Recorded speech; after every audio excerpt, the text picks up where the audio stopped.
आयजा खान के साथ हादसा, जलने से बाल बाल बच गईं।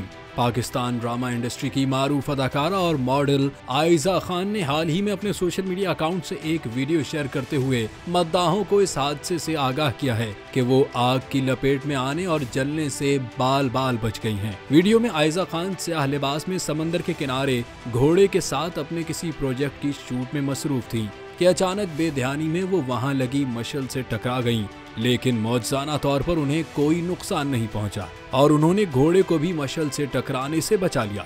इससे कबल भी एक ड्रामे की शूट के दौरान आयजा खान के साथ जलने का वाकया पेश आ चुका है, जिसमें वो बाल बाल बच गईं।